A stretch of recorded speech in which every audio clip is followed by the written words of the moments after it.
Hey guys, in this quick tutorial, I'm going to show you how to download Pinterest video.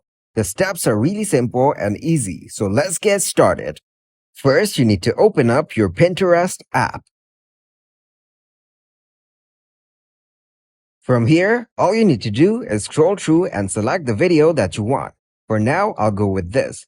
And then tap on the three dots on the top right. After that, from the options, tap on Copy Link. Now the link of this video is copied to your clipboard. Now close the Pinterest app and open your web browser. Here you need to type in and search Pinterest Video Downloader.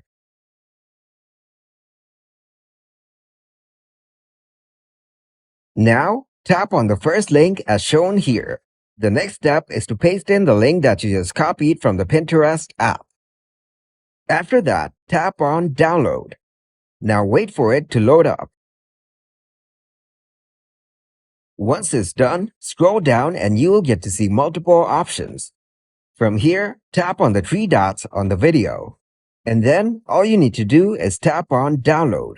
And as you can see, the video is now being downloaded to your device. Once it's done downloading, you can view the video in your gallery. And that is how you can download Pinterest videos on your phone.